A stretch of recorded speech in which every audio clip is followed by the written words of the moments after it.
Hi, great pals. Let's have a look at our analytical geometry question over here. So it says in the diagram A, 1 and 4, B, -3 and -4, C, 2 and K, and D, X and Y are the vertices of a rectangle. Very important, they state that it's a rectangle, meaning all of the interior angles are 90 degrees. Good. Next, it says that AB and DC cuts the x-axis at G and H respectively. GD is drawn so that GHC GHC is equals to beta over there. The distance of GH is 65 over 4 units. Now, let's see what we are going to use. They ask us to calculate the gradient of BA. So that's this line over here. So let's start with a really easy question. When we calculate the gradient of a line, we need our 2 points, and the gradient of AB, very important. Do you see that I label the gradient that I'm calculating? And I want you to do the same, is equals to y2 minus y1 over x2 minus x1. So if we have a look at the 2 points, we have 4 minus -4, which gives us 4 plus 4, divided by 1 minus -3, which is actually 1 plus 3 over there. 4 plus 4 gives us 8, divided by 4 equals to 2. You can just go from substitution to your answer. Next question, 5.2. They ask us for the equation of BC in the form y is equals to mx plus c. Now, because they stated that this is a rectangle, we said earlier on that all the angles form a 90-degree angle. Now, remember, when lines are perpendicular to one another, it means that the gradient of the one times by the gradient of the other gives us -1, which means that the gradient of BC will be -1/2 because it's the reciprocal with a different sign over here when we work with our perpendicular lines. So now we can say y is equals to -1/2 x plus c. You can use your other method if you want to. I like this one.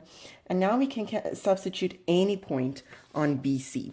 But if we go back to our question, we see that we have B's coordinate, but we don't have C's full coordinate. So we are now going to substitute -3 and -4 in, which means -4 is equals to -1/2 times by -3 plus c.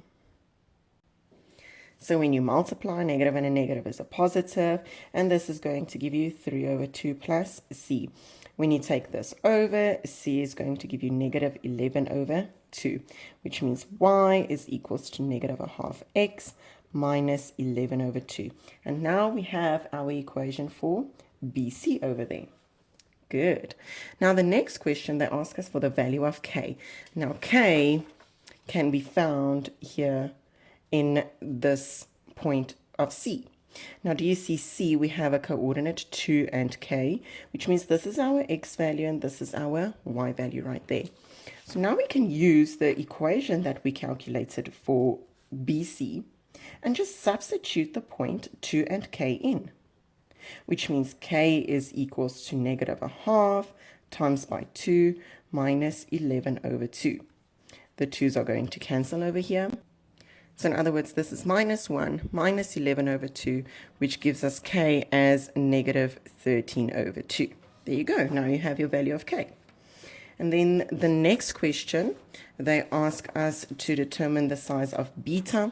Now, very important, we know that we can calculate the angle of inclination, which would be here, by going tan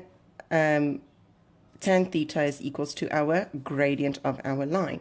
First things first, since this is a rectangle, both pairs of opposite sides are parallel, which means that the gradient for line DC is also equals to 2. The next thing that I want you guys to see is that this is also beta, because these are vertically opposite angles. So if we now go to that question, we can say that 5.4 tan beta equals to 2 immediately. And when we calculate shift tan of 2, you guys are going to get that angle as 63,43 degrees. So that means beta is equals to 63,43 degrees. And then the last question.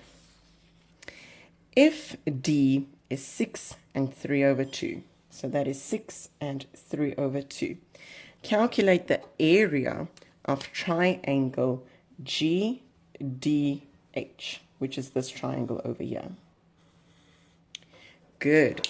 Now, as you can see when looking at this triangle, is that it is not a perpendicular triangle, or there's no perpendicular line over here. It's not a right angle triangle. But if you remember from your previous year's Euclidean geometry, if I have an obtuse angled triangle, I can go from my vertex, which is the top height, and I can draw a perpendicular line down, meeting this line out of the base, and that's going to form a perpendicular height over there. Now, what is this perpendicular height? It is the y value of D. That's the whole reason why they gave you this coordinate. So in other words, my perpendicular height is going to be 3 over 2. And then remember, the area of a triangle is half base times my perpendicular height. So if we look at 5.5, the area is equals to half of our base, which is GH, times by our perpendicular height. So that's a half times by GH they did give us in our information. So half times by 65 over 4 times by our perpendicular height of 3 over 2. And if you type all of that into your calculator, a half times by 65 over 4 and times that by 3 over 2, you guys are going to get the area as 12,19 units squared. Please don't forget your units squared there.